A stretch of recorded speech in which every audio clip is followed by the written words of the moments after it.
Good evening. Well then, Slightly frantic StatrDraft has returned. It's the StatrCast. Yeah, I'm getting given out to off air before we even get onto this, but here we are as per usual. Anyway, Jimmy, would you like to introduce lowering the tone, and that's all I have to say about that. We're back because it's Monday night, and there's been football, and there's a little bit of football to come, but most of the football has already footballed, so we are back once again with the StatrDraft podcast. For more of our antics, head to StatrDraft.com. That's STATRDraft.com. I am joined this evening, as always, by John, as usual by Gary, and possibly later we'll be having the man from Art McCrusha may just swoop by, our very own Dino. But for now, John, what's on the menu? Today's menu is delicious. It is delicious. First and foremost, Jimmy, I think you're going to show us some bits because, like, team of the week, team of the year. But we have a little bit of a change because it might be the first time you actually get to see our app. Shock and or horror, isn't that a moment? Little Christmas present to the people who have been listening to us all year. You get to see the app for the first time ever, and if you like how it looks, go ahead and join the waiting list because we're getting close. Salah went and ran his mouth at the weekend for the fourth. This is like his fourth public interview in like 7 years at Liverpool, 6 years at Liverpool. Ooh, and it was spicy. I think you could say it was spicy like Central African food, because that's where we're going to move on to next. We're moving on to AFCON and how 50 players in the Premier League are leaving for 6 weeks and how that affects our team. And over in our sister side, over at FPL, where they've decided everybody gets 5 transfers next week to go and fix their teams at 50% of your lineup you get to change. We don't do that kind of hand-holding here over at Statter, so we're going to look at some of the teams that are going to be most affected, the teams that are not affected at all, and who might be worthwhile to have a look at. And then from there, obviously, we're going to look at the usual majiggers in terms of the fixtures next week, because we're in the height of this Christmas period where all hell breaks loose. Leagues are won or lost, both in reality and in fantasy at this time of year. So, Jimmy, take us off with the team of the year, because the team of the week is still in flux, given that Man United have to play Wolves this evening, and there is a chance for that to change because Wolves are terrible.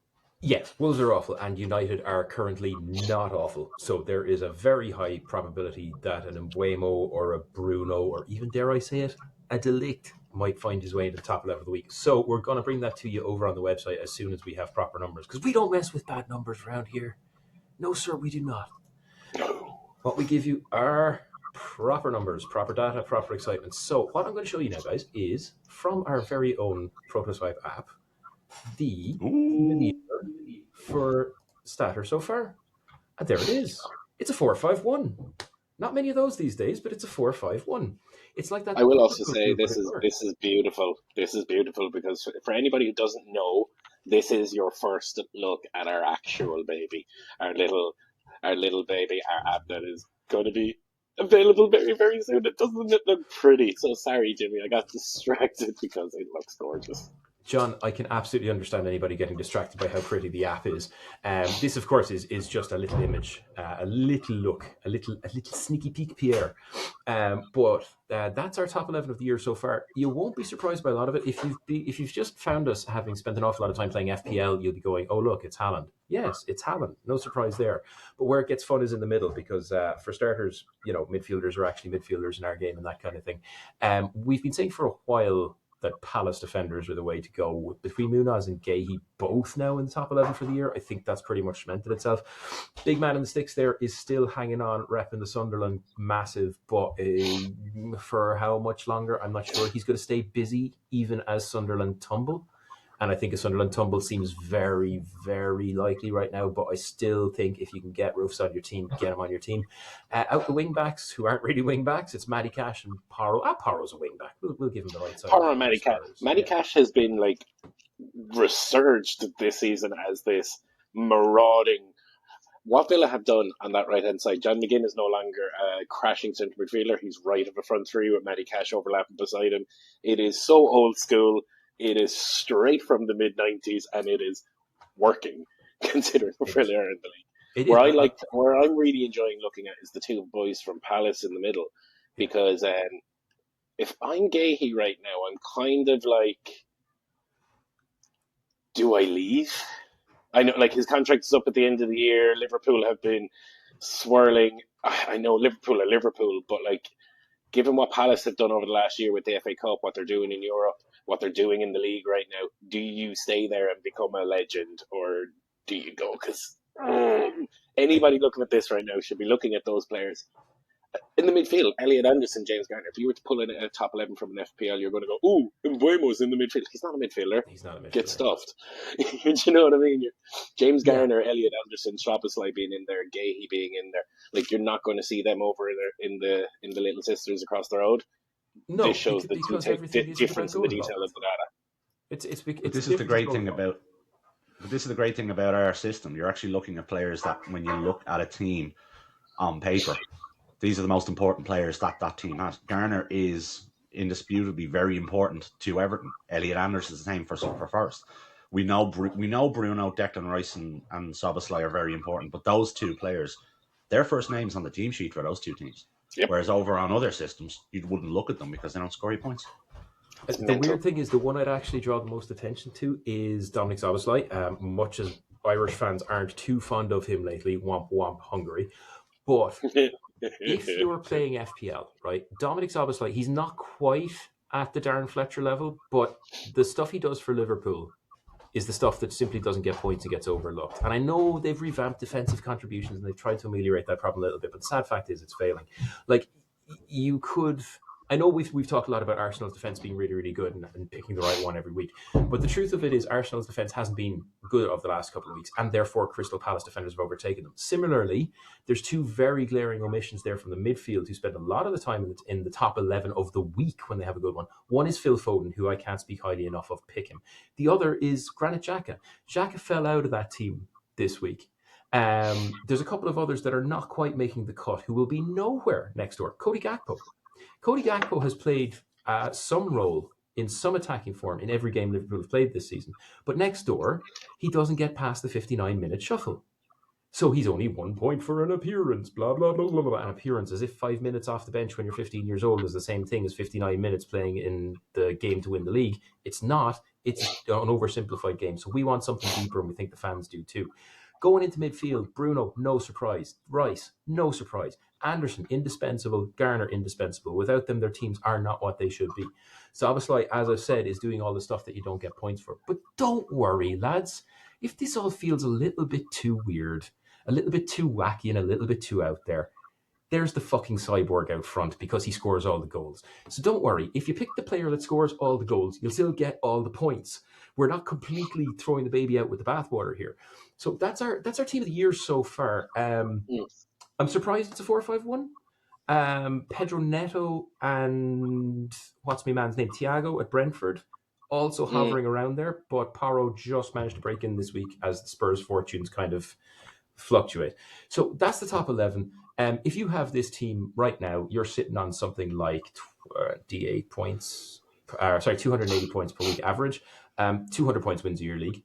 If you're playing draft, you don't have this team. If you're playing draft and you have this team, everyone else in your league is asleep or dead. So that's the beauty of it. It's not possible to put together this team in draft in our game unless you're playing with some seriously weak opposition. That being said, there is nothing wrong with having a look at your FPL team and having a look at these guys who are consistently there, showing their value for two reasons. First of all, if their club is hanging on to them through January, they're nailed on. If their club might be maybe putting them on a shopping list, Gahey, maybe they're shopping around for a bigger club, Anderson, this is where that value will come from. Do not wait until you hear that the player has been signed to a bigger club. Get him when he's at the smaller one and watch his value go up and let the transfer happen around you, because that's how you get your edge in January when the real injury chaos begins. But that's it. That's our 11. Pretty much. Right, so pull that away from the old screen there, my friend. Because I think it's over to Gary. I think it's time. Is it time? It is time. It's straight to the point. The fuck is happening at Liverpool, and what in the loving shit is Mo Salah up to? He's been benched for a week. He's been benched for 3 games, which I think is the first time that's happened. Yeah. But deservedly so. Yeah. Absolutely deservedly so. And I think, Jimmy, you might have some numbers to back this up. But he is not... Look, he came out during the week. Anyone who hasn't seen this, he came out during the week and has accused the club of throwing him under the bus. He's accused the manager of not having a relationship with him. It's fallen down, so on and so forth. And he has absolutely thrown the baby out with the bathwater with this one, because he has not done enough this season to merit a first name on the team sheet like he did last year. No. Absolutely not. Right? No. We know the level of quality that Liverpool have brought in the attacking form in the attacking spaces in the summer. Perceived quality, Gary. Let's just say No. Hang on. They haven't done the business. I will absolutely admit that. True. I will admit that. We got him in one. I'll admit that. Fine. But there is quality that's been brought in. Ekitike is quality. Isak is quality. Wirtz is quality. He just hasn't done it yet. But there was always going to be rotation there. Always going to be rotation. And for him to turn around and go, I deserve, essentially what he said is, I deserve my place because of what I have done for Liverpool in the past. Sorry, no. Absolutely not. When it comes to football, loyalty is the enemy of success. It's simple as that. Look at Alex Ferguson, the most successful manager in the history of the Premier League, probably in English football history. How many times did he rebuild that United team? How many superstars did he show the door because he had to? And he did it early. Like sell Yapsan basically straight after the treble because he ran his mouth in an autobiography. He sold Beckham and threw a boot at him because he got too big for his boots. Roy Keane, we all know about what happened after the famous game at Middlesbrough in 2005. But even before that, Brian Robson, club legend. Sorry, you're past it. Good luck. Yeah, do you know what I mean? So I get completely, Gary. I get what you mean. I think this is a major overreaction from Salah. Like, he's been benched for a week. It's like, I know you're saying 3 games. It was a week, and it's a week before he goes to AFCON. And if I'm in the manager's shoes and I'm going, right, he's gone for 6 weeks, he may as well be gone for 7 and let me figure out what my team needs to look like for the next 6 weeks, so I'm in a position to move forward. Secondly, he's played. Right? Yeah. Secondly, he's played awful so far this season. Thirdly, he signed Liverpool's biggest ever contract in the summer. And Gary, I personally think putting him and Van Dijk on the contracts they did in the summer was very, very, very silly from the club. At that age, normally you put lads on a 1 year with an option of another. I think the Trent situation last year and the 3 boys all going, I think there was one of these things from the board of going, well, we can't lose all 3. Van Dijk's a 34-year-old centre-back who's now expected to play every minute of every game when he should be a rotation. Mo Salah's a 33-year-old winger. Like, 33-year-old wingers, traditionally, if you're not playing in Italy, tend to reduce in their output. Like, this is just reality. No. Yeah, and look, I see exactly where you're coming from, John. I really do. And I agree with you with Van Dijk. From a financial perspective, it probably made more sense to put Salah on a 2-year contract because it's low risk, right? You put him on a 2-year contract and he balls out this season, you have him for another year. Happy days, everyone wins, we're all delighted. If you put him on a 2-year contract and he doesn't, what's happening, because he's 18 months under contract, the Saudi lads come sniffing and all of a sudden his value goes up. So what's he on? He's on something like 250 grand a week, let's say. 400 grand a week. He's on 400 grand a week. Grand. So it's probably cost Liverpool 10 to 15 million in wages between the start of the season and now, just conservatively, and that's back of a beer maths there. Yeah. If he's got 6 months left on his contract, if they had assigned him to a year, in January he has 6 months left, he could have, negotiated to go for nothing in the summer. Now he's 18 months left. They'll get 50 million from Saudi for him. How much? They will. 50. I don't think they get 50. And after that, I think that's the max they get. Yeah, but I think anything above 20 is a profit. Anything above 20 is profit. I think you're looking in and around that kind of fee. Like, I think you're probably looking in around the kind of mid-20s, and it's solely because of that interview. Like, that interview to me was, and I've seen actually some of these Liverpool fan channels going, "Well, I'm back in Slot over the manager," or "I'm back in Salah over Slot the manager," and I'm like, all right, but these are the same guys who 2 games ago were calling for him to be dropped or rotated. And pick your poison here, lads. Like, because I'm looking at a fella there who, essentially, yes, very good player. No one's going to doubt that what Mo Salah is. He's like the 4th or 5th highest goals and assists in Premier League history. He's in the top 5, maybe 4th, potentially behind Shearer, Rooney, Kane, Lampard, and then Salah, if I'm correct. He's Thierry Henry levels of output.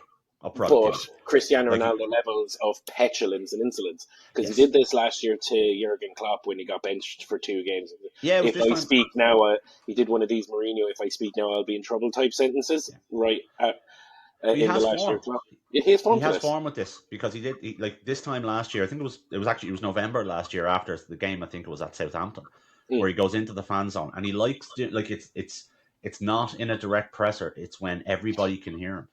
And I don't like Jamie Carragher as a pundit, but he's right. You can only hear from Salah when there's something that he wants to get out there so he can get his own way. But last year he did the exact same thing when he was looking to get his new contract. This year he's crossed the line. He has crossed the line, and he said that he's asked his friends and family to be at the Brighton game because he'll get to say goodbye to the fans and so on and so forth. I genuinely think that'll be his last game for Liverpool. Whether he should be after that. Well, whether he plays or not against Brighton is up in the air. And he won't. Well, I don't think he will either. I don't think he should. He's been left out of the squad for the Champions League this year, or not this year, this week rather. Yep, rightly so. Which is right. There's no player bigger than the club. I don't care who you are or what club it is, and I don't care what you've done in the past. What you've done, like what Mo Salah has done for Liverpool over the last 5 or 6 years, is the stuff of legend. It is iconic, absolutely, and that's indisputable. But it's also indisputable that he has acted like a petulant child. So he's acted 100%. Like an absolute petulant child this week with his outburst. Like the only way that gets worse is if he showed up on a Piers Morgan broadcast in the next 5 days, like, and pulled to full on Rani, like, because it's one step removed from Ronaldo's exit from Man United, and it's almost like, and I hate to say this, it's almost like he wanted that exit because he didn't get the exit on his terms. We'll say in terms of, let me see out the season, I'll go win stuff, I'll be the main man. So instead it's, I'll go out on my own terms another way and take the manager's job with me. Because if I leave in January, Liverpool continue in the same form they're in, Slot's job becomes more and more untenable. And it's almost like this, well, if I can't get my way, I'll piss off, I'll get what I want, but I'm also dropping grenades so that everybody else has to deal with the fallout on the way out. I hate it. And it's such a shame. I absolutely, it is. It's a terrible way for the relationship to break down between him and the club.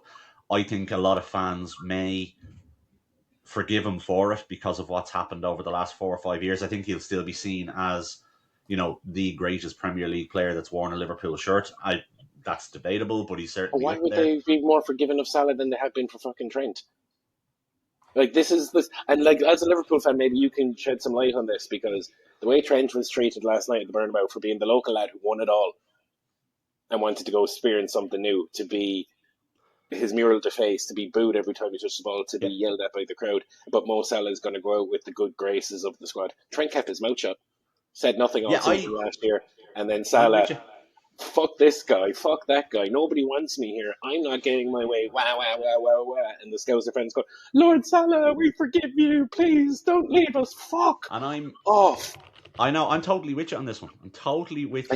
They should, like, the club, he owes the club nothing. He owes Liverpool as a football club nothing. But then again, the club owe him nothing as well. Because they brought him in from Roma. At the time when they brought him in, he was playing in a team that was finishing 3rd and 4th in Serie A, not winning anything in Europe, probably competing for the equivalent of the Serie A FA Cup in Italy. And he came into Liverpool, and fair enough, he was transformative, but he won everything under the sun. Liverpool could have bought somebody else. At the time, they were in for 3 or 4 different players. So there's no, like, I don't understand why fans will go after Trent, but not Salah. For me, I'm absolutely with you on this one. Trent handled himself the right way. Absolutely the right way. Salah, no. I've said it, he's been petulant. He's put Slot in an impossible position. Because if he plays him, he loses credibility himself. Yeah. If he doesn't play him, he's gonna get it from the fans in the neck. And even worse, if he doesn't play him and the form doesn't pick up, all of a sudden Slot's the problem, not the player. Yep. So there's no winners here, because now all eyes are on Liverpool's match. Like, if I'm a Man United fan right now, I am dancing, because they were obviously getting in the neck over, like, the Villa game or the West Ham game and the Everton game. Now all attention is on the Oh, it's champions taking the being air out down of in it. eighth. Yep. All and like they were considering the champions were down in eighth. They weren't where the column inches was being written about over the last month. Now it's everything, Yeah. and that's All the because scrutiny. Salah's a baby. Yep. The pressure he has put on that the manager, the team, the whole club is it's mental. It's mental to think like to go and spend like what was the rant for about 3 minutes and 3 minutes of running your mouth the way he did, not expecting there to be any sort of reaction. It's ridiculous. Like it's unbecoming of a player of his quality, of his experience. It's unbecoming of someone like that. There was And just look, no need for it. Is my there's kind no of need thing. for it. There was absolutely no need for it. By all means, if you want to have that discussion, you want to scream and roar and shout and throw your toys out of the pram, you do it in the office behind closed doors, and you have it out with the management. It's as simple as that, right? But what he's done is he's brought it into the public. He's put Liverpool, Slot, and the team in an impossible position. I'm sorry, Mo. You've been brilliant for Liverpool. You've been brilliant the last 6 years. I love you. But there's the door. Don't let it hit you in the arse on the way out. It definitely creates a division in the dressing room between lads who have been with him for years, the new lads who've come into the dressing room, the board level going, oh shit, the commercial revenue of Salah for another year versus pulling on Slot. Like, there's no winners in this, and it's the beginning of the end for Slot. I think this is like the nail in Slot's coffin that he's not going to see out the season. It's the beginning of the end for Salah, and I think it's probably the last season of Van Dijk as well. So the stuff that probably should have happened this summer are now going to happen this year, and this season is what last season should have been, and last season is almost what Klopp's final season should have been. So it's almost like everything is 1 year. It's a year But behind. Jimmy, you've got numbers for me. I've got numbers because my brothers Just to frame this talk, to bring it back to what we do. It's all getting very emotional and very involved, as you football boys tend to do. And I find that there's great comfort in hard facts. So I'm going to give you some. First and foremost, at the Can you just say that to me one more time? Hard facts. Oh God. Can we make that? Yeah. Facts. Thank you. Oh, how hard are the facts? First things first, I have to Don't make correct it an creepy. error. There was an error in the broadcast earlier. I have checked the numbers, and absolutely nobody is as petulant as Cristiano Ronaldo. That notwithstanding, Mo is not having a good season. Have you met Ardeen, no? Interviews. Have you met Ardeen? If we're talking about We love Let's Ardeen. Yeah, but Dean can back it up. His numbers are good. So 14th overall for strikers this season, which isn't, you don't write him off. He's still going to get drafted, but he's not going to be anywhere near the first round if you're going late. I did something a little different this week. I had a look at percentiles on attacking stats within the scope of the big 5 leagues, as opposed to just England, because the problem with examining a player like Mo Salah is that the only context for Mo Salah is Mo Salah. So I tried to go for a broader spectrum of players just to get a little bit of a bigger view of how he sits within the world stage as opposed to the Premier League. Because as you said, Gary, he's one of the best Premier League players ever in a Liverpool shirt. So we're going to have a look with him with his European contemporaries.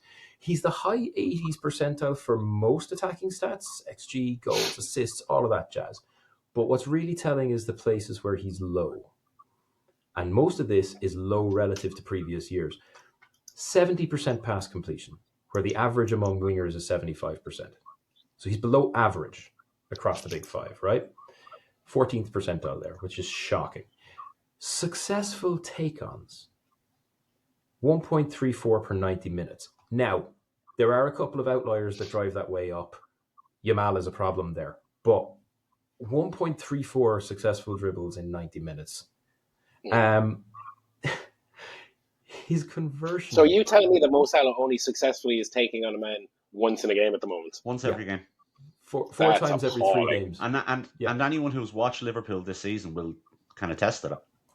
That's not the But worst. this is the difference between, I suppose, watching football and watching football. Because the amount of fans I've seen going, Mo Salah still got it. It's like, no, you're watching him in a YouTube short, in a highlight reel. Because that PSV game, I heard some fans going, Salah wasn't the problem. But I watched the PSV game, and the second goal is directly because Salah let his fella walk away from him. Because he jogged past him, received the ball, Salah looked at him, and then that's the fella who scored the goal. By jogging 3 yards, he could have prevented that goal. So, yes, continue, Jimmy. Sorry. I saved the worst for last.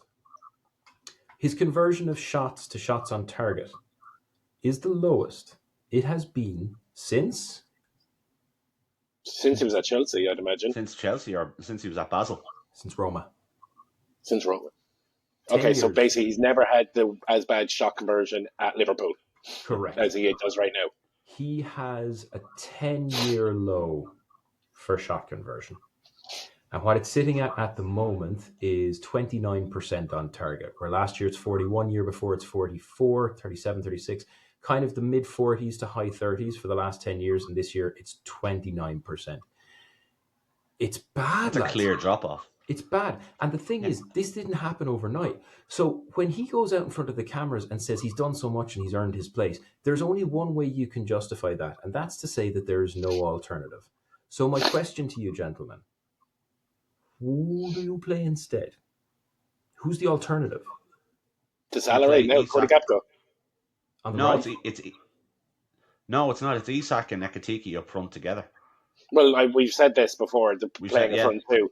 But if you're looking, what Liverpool, I've said this ad nauseum. Slot wanted to make a back three formation. That's why they brought the young fella in that got injured. That's why they wanted Gahey in so that they could have 5 centre backs. Now they have 3, so they can't play a back three because if anybody goes down, they're fucked. They wanted a 3-5. They wanted a 3-4-3 formation, very similar to Amram United, but more functional. Kerkez and Frimpong are wing backs, and then Wirtz to sit in behind Isaac and Ekitike. Because guess what formation Leverkusen played? A 3-5-2, where he was free to play. So the whole point there was to unlock the 3 main signings that they did this year. If they're going to keep with their same formation, it's move Gakpo to the other side, put Ekitike on the other side, put Isaac through the middle. That's what you do there. Or actually play Chiesa, because it turns out he's been doing quite well and probably deserves more time than what he's been getting. Yes, he absolutely does, but Slot seems to hate him. I will say this for Arne Slot, right? And I don't often say anything for Arne Slot. The position he was put in by Salah's interview was simple. He could choose to cave completely to one of his players throwing a strop, or he could choose to completely bench him. He made the right choice. No manager can be held hostage by a player. Again, I'm thinking of Cristiano Ronaldo out in the touchline beside Solskjaer calling plays. You can't let that happen. You do that for one of them, then suddenly 3 or 4 pop up tomorrow. You just can't do that. And I don't see, the core of Salah's point was, I've given so much to the club. Lads, I don't speak fluent football, but I know this much, right? In the wise words of Paulie Walnuts from The Sopranos, you're only as good as your last envelope. You earn your slot every week. You don't earn it once for life. Well, is he thinking he's going to be a 37-year-old winger running up and down, doing nothing, and still in I will say this, though. This is kind of the problem of greatness in football. And Gary, you'll attest this. There's guys that, because they hit such a height, that they almost can't accept it when the sands of time come their way. Like Ronaldo, I expect to play 90 minutes of every game. Buddy, your body isn't able for it the same way you used to. Not, you know what I mean? Like, yes, he can still play 90 minutes of football, but can he play it to the intensity? And there's probably an element of that. To face your own mortality in your late 30s. Yeah. I know that. I'm saying that these boys are old. I'm the same age as Van Dijk. Do you know what I mean? I'm saying as if he's completely smoked and cooked. But I played at an amateur level, and my body is knackered. And I only played at a fucking junior football standard, and I'm 34 and my body is in bits and I'm not playing anymore and I've got into coaching. But you take that 2-3 matches a week for the last 12 years, 14 years, 15 years. A lot of footballers, when they retire, their bodies take a long time to get back into. And the thing is, and I get what you're saying about greatness, because ultimately you got to remember, Mo Salah hasn't just been playing football. Mo Salah hasn't just been playing professional football. Mo Salah has been being Mo fucking Salah for 10 years. I mean, this is what I mean. These guys at that level, you've got there's levels to this, right? And if we're talking, look at what happened with Messi when he started to drop off. He went to Paris for a year or two. Couldn't exactly move the needle in Paris. Went stateside, but he's still winning things. So his legacy will be, I went to Paris, won a couple of national trophies. I went to America, won Inter Miami there first. But America, the MLS is the standard of mid-table championship for context. And if you look across and I mean the greats, Bastian Schweinsteiger when he went to Man United, they Bayern Munich hoodwinked because his body was done. It's going to happen again. Well, it'll happen with Harry Kane after this World Cup. Someone will go, Barcelona will go, ooh, give me a big old slice of Harry Kane, and then it'll be like, buddy, he's played his last World Cup. He's done. Everybody. Absolutely catches up with everybody. And Jimmy, you're right. The fact that Mo Salah has been Mo fucking Salah for the last God knows how long, the drop off is so it's so big that it's absolutely noticeable. But when you're somebody like Salah, somebody who is as driven as he is, and he's very, very driven, it's hard for him to accept that his level of play has dropped off. And all of a sudden he's gone from last season being spoken about a potential Ballon d'Or winner, which he's never won, to a squad rotation player. I absolutely accept that's hard for him to take. Yeah. I get it. I totally get it. Anyone in any profession who's gone from there to there, it's like if Jimmy, if I told you like, you're going to be a part-time Sunday manager now, but only on Sundays, but everybody else makes the decisions, and we're going to third your wages, and we're going to do this, we're going to do that. You're going to go, hey, I've been doing this for 20 years. I would say, hello, fellow young people. I think not. Yeah, look, it's the brutal truth. None of us are getting out of here alive. Anyway, do you know where he's off to? Do you know where he's off to? Before he goes back to Saudi Arabia for a bit of football, he's going to score a hat-trick against Brighton to spite me next week, isn't he? He's not going to play against Brighton. His career at Liverpool's done. He's not going to play at Brighton. He will play against Brighton. Yep. Board pressure. Yeah. Okay. I think they'll give him that game. If I was in Slot's position, I'd say give me my sack and check. Oh, I would agree with you. I wouldn't play him either, but I think they will. Yeah, if I was in Slot's boat, I was like, okay, if you want to play him, you'll be sacking me, and I'll take my check on the way out the door. Thanks very much, lads. Yeah. But anyway, if you are he'll play and he'll start, and then he goes to AFCON. Sure, but look, if you are a Liverpool fan that is defending Mo Salah right now, take a strip out of Tutankhamun's tissues and give your nose a blow because he's off to the AFCON for now. Yes, that is the description I'm going with. I could have gone a lot dirtier with that, and I chose not to at the last second, okay? Hard stats. I have no words. Look, okay, I pulled it back at the last second. But anyway, AFCON. There is 47 players heading out. The competition starts on the 21st of December, goes until the 18th of January. This is the last match week where the African players are available. So they all fly away on Monday to their national teams. And I suppose the thing is here, you've got 47 players going. I am disgusted, and I mean disgusted by FPL. And I'm going to say it bluntly, and I'm going to say it loudly. Go fuck yourselves, you lazy backstabbing little bitches, because I've paid attention to my team and I've been moving out my AFCON players for the last 3-4 weeks to be prepared for this. And do you know what they do at the last second? Oh, well, we realise everybody's fucking stupid, so let me change 50% of your team at the last second. I hate it. It's hand-holding. It's pissed me right off. I have paid attention. I have looked after my team. And what? Because fucking Wayne across the road has been asleep for 3 weeks. He gets his hand held and his team fixed. Nah, I'm not having that. This is a system manager trip all over again. I'm pissed. Yeah. It's big. It really is. It's just awful. Yeah, look. We spoke about this when we're like in previous iterations of our game. We've spoken about make sure you don't draft a load of lads who are going to AFCON in January. Actually, me and you, Jimmy, I think we had a pretty hefty rant on WhatsApp about Mo Salah going to AFCON 3 or 4 years ago at the time. Mm-hmm. That's right. And I had said to you, that's the reason why you won't win the league. Because I was pinned on him last year. He was my first round pick last year, and then he went away to AFCON and then came back and did nothing for 4 weeks. And it kind of, I wouldn't say cost me the league, but it definitely hurt. It hurt you. It definitely hurt you. And John, you're right. I mean, if you're smart about fantasy football, if you're passionate about fantasy football the way we are, you're looking at this 2 months out. You're actually probably looking at it when you draft. Yeah. If you're definitely honest. a draft. There's a couple of players you look at and you keep, even though they're going to AFCON for 4 or 5 games or whatever it is. Yeah. You draft them, you keep them. I'm thinking in Mbeumo at United. For example. In Mbeumo, you bench him for the next 5 weeks, but you're accepting that your bench is going to be as a whole. But there's other fellas there like Aaron Wan-Bissaka that you'd be like, maybe I could have fobbed him off on someone. Yeah. Or if you're over in the other side of the world, you've been preempting this with differentials, and now everybody's just going to go get rid of Mbeumo, if you're over in the other side of the world right now, you're getting rid of Mbeumo, you're bringing in Foden, everybody's doing the same transfer, and in 2 weeks' time, every lineup is the exact same, and they have ruined the game because everybody's just going to look at the top 10 players and go, copy, paste, Thanks. Yeah, but it's taken away. It's taken away the ability to enter into shenanigans. Yeah. And I'm sorry, but the greatest part of fantasy football is screwing over your friends. Yeah, and that's why I love what we do. That's why I love what we do, because if I had a whole piece of Aaron Wan-Bissaka right now, I can guarantee you I'd have fobbed him off on Joey or Dermot this week. Yep, absolutely. After the result that West Ham had last week, I'd have fobbed him off this week with the knowledge.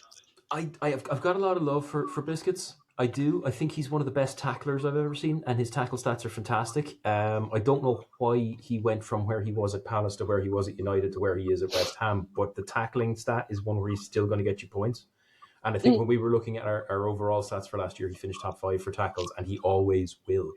So but this is what I mean. If I had him in my squad right now, I'd have been fobbing him. Because West Ham have had a couple of better results in the last couple of weeks, I would have been using this because West Ham also have Juff on the other side. I'd be fobbing off. If I had either of those fullbacks right now, I'd have been fobbing them off. If I had Chukwueze from Fulham in my team right now, I'd have fobbed him off like last week after his couple of goals against City. Do you know what I mean? And this is why I prefer our system, because if you were silly enough to draft too many AFCON players, you're in trouble right now, but you're also trying to now shenanigan yourself out of a hole. But if you had one or two of the middle stack players, like, do you want me to run through a couple of teams who aren't affected at all? I'd say maybe, John, if we could just explain that this is a little preview of an article that John's going to have up over on StatrDraft's.com later this evening. It is now actually published on StatrDraft's.com. So if you look up the AFCON 2025 article on the site, it's the most recent article up there. I've kind of gone from, I haven't done alphabetically, I've done from the teams most damaged by AFCON to the teams not damaged at all. So if you're looking at players, right? So teams that aren't affected at all are Leeds, nobody's gone. Chelsea, nobody's gone. Arsenal, nobody's gone. Newcastle, nobody's gone. All of those teams, you're grand. If you have assets from any of those 4 teams, you're fine, you're dandy, you're delicious. Honestly, this is where Arsenal get dangerous, because their team doesn't get a dent. There's no dent, there's no effect. Their squad, Newcastle the same. It's nearly like they planned it that way. It's nearly like they planned it that way. I don't think they did. I mean, Liverpool don't lose any games this year, they may have. do they? Well, apart from the Egyptian snake. Yeah, but I will get up to them. But like, this is the thing. So like, if you're again looking at AFCON and you're going, oh no, my team's in trouble, you're probably not as bad as you think you are if you had assets from Newcastle, Chelsea, Arsenal, Leeds. Leave them alone anyway, regardless. Yeah. But if you have Newcastle assets, you're okay. If you have Arsenal assets, you're more than okay. If you have Chelsea assets, as long as they're the right ones, you're doing okay. That's not changing. Now, if we move up the ladder, right, we're going to look at Bournemouth only have a deal going. Ghana didn't qualify, so Semenyo's sticking around, so that's fine. And then, issues, no hassle there. Not really a whole pile of damage to Bournemouth. It's only one player, and he's not a regular. Brighton, it's Baleba. He's the only one. So, again, he has been up and down all season. Hinchelwood, Gomez, and Reuter are going to Hinchelwood is one of those players you pop on your bench and you keep. Possibly, Hinch look after it, but Hinchelwood's not tested for a lot of games in rapid succession. He's still a young guy. Sure, but between Reuter, Hinchelwood, Gomez, you've only got one player going from Brighton, and it's Baleba who has been hooked in 12 games. What are we? 14 games in, he's been hooked 3 times at halftime already this season. Yeah, I'm not overly concerned about how much damage that does to Brighton. Keep going up the ladder. Aston Villa, it's only Goossend. If you had Goossend in your team, you have bigger problems. Yeah. Liverpool, it is just Salah. I don't think it made a difference if it was this time last year. It makes no difference to them right now. It's actually probably the best thing for the team that he pisses off for a month. Yeah. West Ham, it's the 2 fullbacks. It's Aaron Wan-Bissaka and Juff. So I would imagine that's the likes of Max Kilman and Mavropanos who are going to get more minutes there. So the way I've looked at this article is I've kind of given options of replacements and guys that you should probably be gandering at from each squad. So rather than just kind of messing through the mid-stack.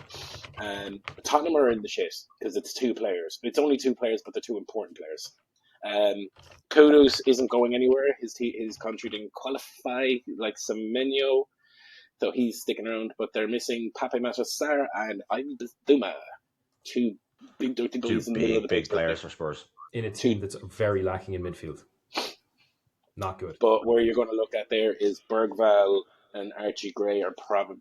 I think it's going to be Bergvall who's going to pick up more minutes alongside Polinia. It means Polinia becomes a lock. Yeah. No, he should It be means anyway. Polinia becomes an absolute lock, and whoever plays beside him is a lucky dick. But it means Polinia is a guarantee. But from a top perspective, missing those two. Brentford, Django Awatra is off and away. But, no worries with Thiago form. Shade, Thiago, Damsgaard, you're good. Man City, it's Omar Mamouche who has basically kicked the ball. In the words of Voices, don't look back and angry, hasn't kicked the ball in anger. And Ait Nouri has lost his place to a child. So City aren't really affected. Everton could be in shit because it's Ndai and a Gay. Well, I'm not too worried about Gay, but Ndai is he is just a little bit of a wizard running through defenders the last few weeks, isn't he? He just goes through them like he's through them for fun, Yeah. Little butterfly. Yeah, he'll be a lot. Well, Guy is a big loss in the heart of that midfield in terms of aggression. He's a bit Juninho-esque, isn't he? Hello, Dino. In the way he plays. Was Juninho the little fella at Middlesbrough? Yeah. Yeah. Yeah, I remember him. Same kind of nippy little guy through the middle. Hey, Dino, same kind of style. Yeah. We're doing AFCON, and Dino has joined us. For those of you who are listening and not viewing, Dino has arrived. Hello. What are we on? AFCON? AFCON and hit particularly badly. Everton looking like you're going to take a little bit of hurt by losing Ndai, and John's just giving us a rundown on who is really screwed. I know there's 3 teams coming up here that are unavoidable. Yeah, Dino, I was saying I have an article. My latest article on the site is how AFCON is going to go. So Leeds not affected, Chelsea not affected, Arsenal not affected, Newcastle not affected, Bournemouth not really affected, Brighton not really affected, Villa not affected, Liverpool is probably better for them, West Ham have no fullbacks, Spurs have no centre midfield. That's kind of where we're at so far. Man City, the 2 guys that are leaving are Marmouche and Ait Nouri. They're not playing anyway, so who cares? Everton are missing Ndai and Gay, and that's kind of where we're at. So if we move, I'm basically moving from the bottom to the most affected teams in terms of output. Who's next? Burnley. Who's next? Have you spoken about Wolves? Yeah. I'm getting there. Okay. We will get there. Go ahead. So where we're at now is Burnley. It's Lyle Foster, Alex Tuanzebe, and Hannibal Medjbury. They're all bopping out the gap. So Foster's probably a little bit of a loss there. Yeah. But as I said in my replacement, why bother? It's Burnley. It's Burnley. You shouldn't have them ananyway. I'm just outside of Josh Cullen or Jade Anthony, you shouldn't have them anyway. You're good. Then we're on to my team, Fulham. We've only got 3 leaving, 3 are going, but they're 3 very important guys. It's all the Niger men. It is the heart, it's the spine, it's the African soul of the team. It's Iwobi, it's Bassi, it's Chukwueze. Fulham are so snookered in the midfield right now that Iwobi's been playing in the middle of the pitch for the last month. So that's leaving them with Sanderberg, Saka, Lucic, and probably Josh King having to drop into an 8. That's your centre midfield options for the next month. At the back, you have Quensa, who's a donkey, who's going to come in for Bassi, and Chukwueze. Maybe Kevin plays more minutes, but Harry will. The only player who's worth really looking at anyway as a replacement for any of those is Harry Wilson. He doesn't score many, but he scores sexy. I would be very concerned about, and I know this sounds crazy because I know like all of the big name CDs he's getting on a little bit, but I would be very worried about losing Calvin Bassey. He has really outperformed expectation all of this season in a team that has not been doing well, but he has never been anything other than driven and stuck in. Alex Iwobi obviously is a cult figure around here. I think that the timing for Chucky is so awful because Chucky just arrived in exploding lights and fireworks and rainbows and unicorns riding lions or whatever it is they do. And for that kind of momentum to just be pulled overseas is so unfortunate for Fulham right now. I really feel for you guys. Where they've been lacking his goals, and the man has got up to speed with goals. So, problems. You're missing the engine in the midfield. You're lacking the guy with a bit of quality in the finishing touch, and you're missing the battering ram of your defence. So I'm expecting now Fulham, after the result of the weekend, to get really dragged into the relegation fight. AFCON could be the difference now of Fulham ending January in the bottom 3 or 15th. Yeah, I think you're in big trouble. Unless it's a great proving ground for the young guys, you know? Maybe, but the next most affected team just above them, Dean, you'll be proud to know, is Manchester United, who are going to lose Mbeumo, Mazurai, and Amad Diallo. Talk to me, Duna. No, they're in big trouble. Obviously, Mbeumo has kind of been their best player this season, and Ahmed has been complimenting him down on that right side, and to lose the both of them at once is a big loss. Does he bring in Kobe Mainu? Who does he replace Mbuemo with? I don't really know. Like, he's not going to change from his 3-4-3. That's the problem. You would think that at a time like this, it would be an ideal opportunity to like change up the system maybe and just. But Dean, is this No, Cunha. Is this why? Mount. That's what I was about to say. Is this why Mason Mount has been getting minutes so far this season? So it's it's the three lads. It's Mount, it's Cunha, and it's Sesko. That is your front three. Will Sesko be back? I'm not sure on his. I think he'll be back in the next. Oh no, sorry. The other lad, the Dutch lad, Xerxes. Yeah, I suppose maybe. I actually mentioned him as a potential bargain buster for the next month because he's probably going to play if Sesko stays injured. Yeah, but that was my question: was who steps in on the right side for United's attacking firepower now with Diallo and Mbuemo gone? The Man United team is going to be De Ligt, Euro, and Shaw as a back three. It's going to be Casemiro and Bruno in the middle. It's going to be Diallo moving up to the right hand side, Durgo off the left hand side. It's going to be Mount and Cunha behind Xerxes, or Cunha and Kobe behind Mount, in either of those two. Dallo. That's the solution on the right side, is Dallo. Yep, well, Dallo is right side playing left at the moment, so he will be better on the right, but he's, that's going from a 1.5 to a 2 on the match day ratings, Yeah, I would not be expecting much out of United the next few weeks because Mbuemo, it took a couple of weeks to get his feet under the table, but he's one of those players, and I don't know how to explain it because I don't speak the sport. His gameplay looks better every time I watch him. He looks more dangerous and more engaged and more precise every time I watch him. And he won't bad to begin with. His dynamic with Ahmed down that right channel has been. And I think, Dean, you were going to say that if they could get another left wing back and match that dynamic that Ahmed and Mbuemo have on the right with Cunha on the left-hand side, dovetailing with someone else, you've now got a very dangerous team. But instead, it's going to be patchwork quilt for the next 6 weeks, depending on how far these guys goes. Yeah, but like, if you look at our fixtures, it's not bad. I mean, we have Wolves today, yes, and then next we've got Bournemouth, then Villa, who are coming third. That's not really ideal. Then we have Newcastle, who I believe aren't losing any players to AFCON, so they're going to have a full squad against us. But then we have Wolves again, and then we have Leeds, and then we have Burnley, and that's all before the 7th of January. So, you take 4 out of 6 of those matches with half a squad. I'm not saying that we're going to win them, but if you had to, pick any opponents, 4 out of the 19 are probably there. You're not getting a hell run of like City, Liverpool, Chelsea, or any of those teams in that period. Them, yeah. No, that's us. So the upside is if you're spotting in fantasy, it sounds like Dallo might actually be massively undervalued right now, and his stock price about to increase a little bit.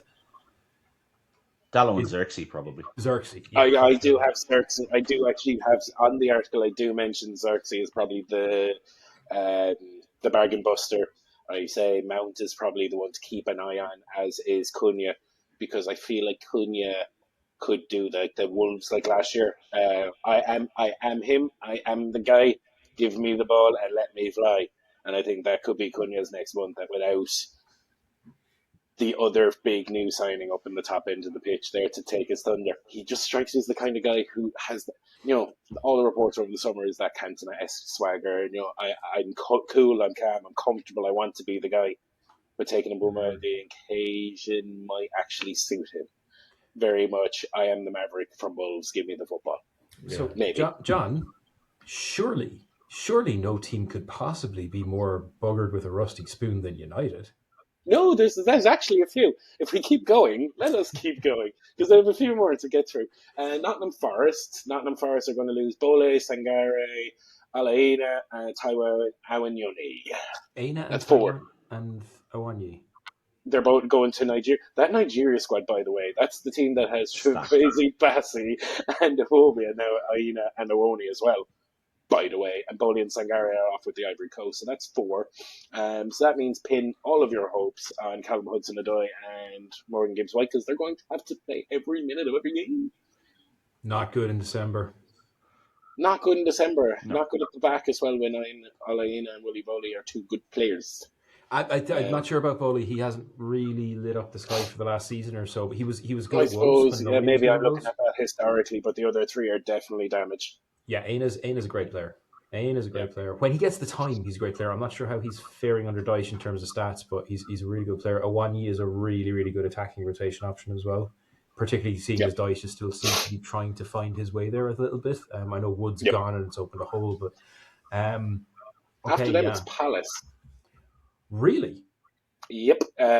Decore, Chadi Riyad, Cristianis Uche, and Ismail Sarr. So that's going to hurt midfield, but not really at the back is the main thing for them. The back line is fine. The back line doesn't take any damage, but definitely if you're the kind of person who has picked a lot of Mateta, his service is about to get damaged with the lack of Decore type midfielder to break up the play, or the lack of an Ismail Sarr type of player to assist him. So it's not just necessarily the players that are leaving; it's the players that benefit from these guys. So, but you're going to have someone like maybe a Pino who becomes someone like Pino is already a decent differentiator. He probably becomes way more important for the next month instead of Sarr. So possible sleepers there. I'm thinking Will Hughes. Pino will be the first and foremost. Okay. Pino for me, first and foremost.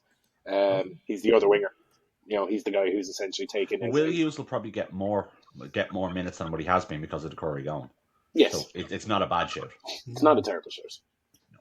It's not a great one. But no, it's not. It's not a bad shout. It's not a bad shout. But this is the problem. Pino is the one you bank on there. But this is what I was saying about the AFCON thing. It's like it's not necessarily just the players who are leaving. It's the teams that have the damage. Because like you would have gone, oh yeah, give me a lot of Palace.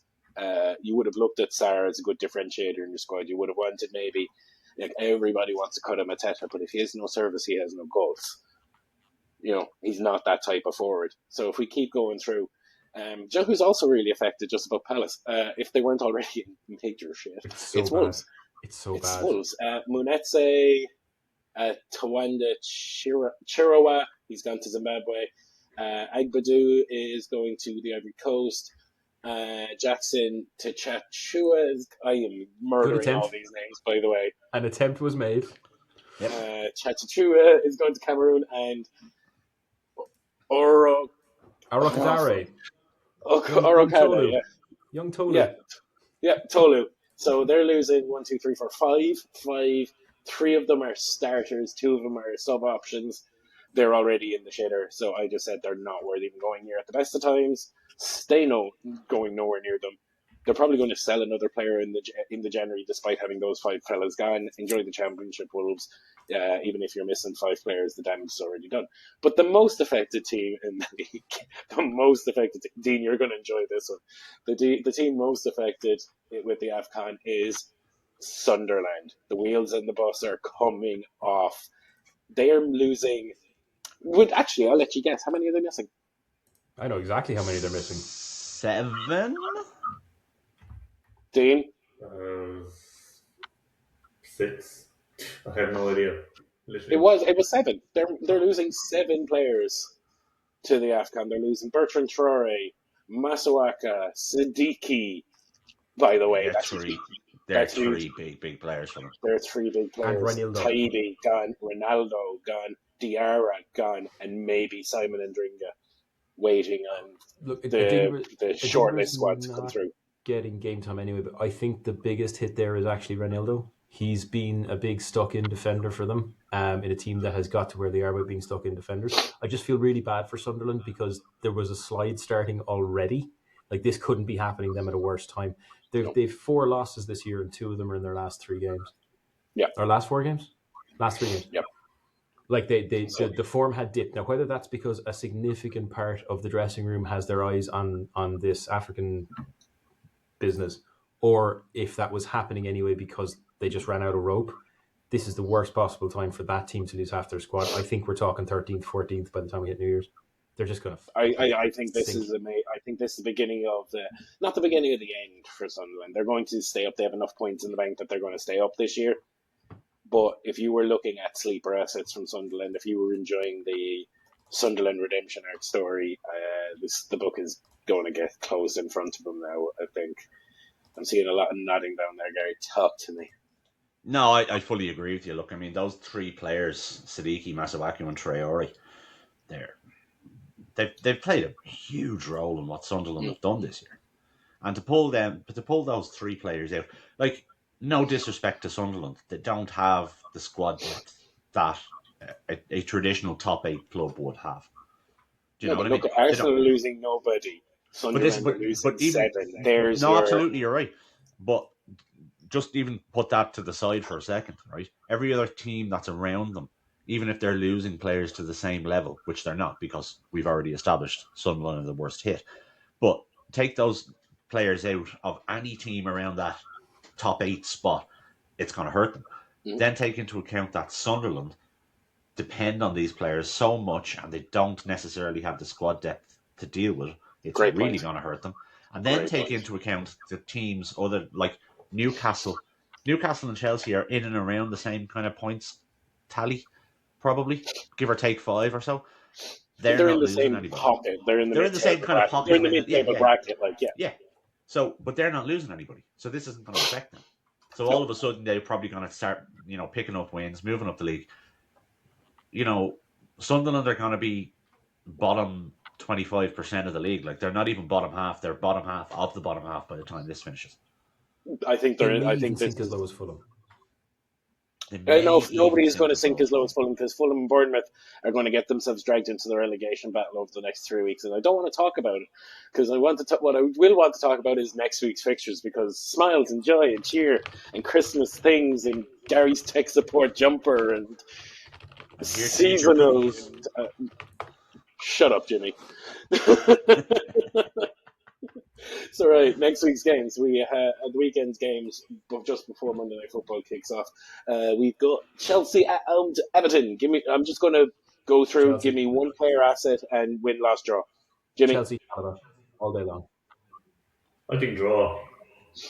Jack Grealish draw. Jack Grealish draw. Jimmy saying Chalobah Chelsea. Dean, you're saying? One asset and the winner. I think Cucurella. I've always talked about Cucurella. He's solid at the back, but they're too leaky. Draw. Cool. Liverpool versus Brighton. Welle's going to score, but it's going to be a scoring draw. Yeah, I think Welle will score draw. Score draw, Mo Salah. Think you'll play? Yep. You missed the opening 20-minute rant. Yep. It's wonderful. You can find Gary's wonderful 20-minute rant on Spotify and YouTube and anywhere else that you find the StatrCast. Did you like how we just got all back around? Burnley Fulham. Watch the Antiques Roadshow. Yeah. Who cares? Harry Wilson. 2 shit teams. Fulham win, Harry Wilson. I think. Thank you. I agree with that. I think Fulham are just that slight step above Burnley. Yeah, I think. I don't know about the player asset though, but I think that Fulham will win. I'll say Arsenal Wolves. Arsenal Wolves. Massacre. Declan Rice. I know. Gyökeres. Thank you. I was about to say the same thing. Maybe I have him. Maybe I'm using my trip. As he got hooked for Trossard, I'd actually take, if you're looking for a punt, Trossard might be a good shout there. Yeah, I'm using my triple captain and Gyökeres this weekend. Yeah. Actually, no. You know what? I'm going to say something smelly and play it safe. I'm going to say there's a dead cert clean sheet there for Timber and Calafiori. Take Arsenal at the back. There you go. That's fine. That's fine. That is what it is. I think it's a hat trick for Gyökeres. Palace City. I think City concede, but I think maybe 2-1 City. I think Mateta scores, but City pick them. I think it's the other way around. I think Haaland scores, but Palace win. I'm going City and Foden are my assets. Yeah. City I think he keeps Haaland in his pocket. Yeah. Okay. Haaland has gone off the boil in the last 3 weeks. Oh no. Yeah. Foden. If you're picking anyone from City, it's Foden. It's Foden and Haaland. Premier Century 2 games ago, and he did it in fucking 9 games. I know. He's been smart. Forest and Spurs. Remember, Spurs are away. Richarlison. Yep, there you go. Spurs and but it's Richarlison. He scores on tour. Forest, and you pick up your man Jesus. Yeah. I think Iwani, is it? I think that he might. He gets a goal like once every 6 or 7 games. I think this could be the game where he scores. Draw for me. I'm going to go Spurs and Pedro Porro. Sunderland, Newcastle. Ooh, the Tyneside Derby. The 2:00 kickoff on Sunday. No defenders. Is going nowhere near that. No defenders, no DMs. I wouldn't even be worried about goalies because there's going to be a little No bit of idea who grumpy wins, catching loses, and there. draws that, but I'm looking at Ultimate. Yeah, Ultimate as well. Yeah, I'm looking at Anthony Gordon, and I'm looking at benching. If you've got Guimaraes, Tonali, or Joelinton, I'm looking at benching. Oh, absolutely. There's It's yellow same for cards Gordon. galore in this game. Gordon will be as bad. Gordon will go into them feet first. No, lads, it's Xhaka. Sorry, he's safe. He's good on discipline. I know he'll get not in this some- game, he's buddy. primed for a It's a red. yellow card. It's a yellow card He's waiting to not a happen. Sunderland man. He's not. Like, Which is he's not- exactly why he'll break somebody in two in the first 10 minutes and get booked. And then gives the crowd one of these. maybe. Yeah, no, I'm going. Do you know what? Do you know who's actually a great show for this? Big Dan Byrne. Header off the mush. Actually, yeah. Header off the bush and on we go. So I'm going to go. I don't know what the result is, but I'm picking Big Dan Byrne. West Ham Villa. West Ham are at home. Villa. On Matty current Cash. form, Villa all day long. Villa, Matty Cash on form, yeah. I don't think Cash is the asset this week. He's not great away. I'm going to go with the It's West streakiest Ham man. though, so who fucking cares? Do you remember a few weeks ago I said Villa's problem was Ollie Watkins, and then he stuck two right up Brighton's arse? I think he'll carry on that form. I think it's Watkins this week. I think he's going to have a couple of weeks of streak. I think Morgan Rogers. I think that's solid too. Yeah, it is, to be fair. Yeah, do you know what? All fair shouts. Brentford versus Leeds. Not calling that game. It's Brentford at home, so I'm calling it. Leeds are fighting, but they keep losing. So, Thiago. yeah, I'm going to Brentford. call a draw on that game. Cool. Draw. Asset. I think that's a 0-0 draw, so you look at defenders there, actually. I think Queevy and Gallagher actually is probably a good shout. I'm sticking with my head on Thiago. He's on too good form to not keep an eye on. Yeah. And then Manchester United, this is the one that is the Monday Night Football. Last game of the match week, 3 weeks ago. Semenyo. It would be the game where Semenyo finds his form again, yeah. He is a release clause that activates in January for the month of January for a 65 million sale. So, yeah. Yeah. I don't think it's the menu because I think it's very easy this week for Delict to know exactly which man to attack, which means he'll get tackles and things. I think it's a United clean sheet with Semenyo in Delict's pocket. I think it's a score draw. I think maybe a 2-2 draw. I think Semenyo will score one at least. I don't know who scores for United, to be honest, but Bournemouth. Probably Xerxes. I just can't. Bruno. It's always Bruno. It's always Bruno. It's always Bruno. I don't know why we're looking at any asset that's not named Bruno Fernandes. Yeah. He of all teams across the Premier League, he's the most bankable asset for an individual player in an individual team. Mm-hmm. Okay, so I think that's it for this week. Mo Salah's a prick. AFCON is happening, and there's football happening at the weekend. That's it. Mo Salah's a prick, but pick him up for the game at the weekend if you haven't got him. If all of this went by too quickly for you, we are catchable on Spotify. We are on YouTube. And if you would like to read a lot more about AFCON, and if you didn't catch and want the details on who to pick, drop, avoid, trade, dodge, duck, dip, and dive, it's at StatrDraft.com, where you can keep an eye on everything we're doing, including this and many other things. So yes. I think that's about it. I'm happy. You're happy. I'm on TikTok on Saturdays. We're not going to talk about my temporary TikTok ban because nothing happened. But I will be back for my regular programming on Saturday morning. Thanks to everybody who keeps joining me every week. There's some great articles up on the site. You're going to see Jimmy's Team of the Week. You're going to see my AFCON stuff. And there's going to be a few bits and pieces coming over the Christmas. And if you haven't signed up to the waiting list already, then you haven't been paying attention. So go do that, and we'll catch you next week on the StatrCast from StatrDraft. Peace!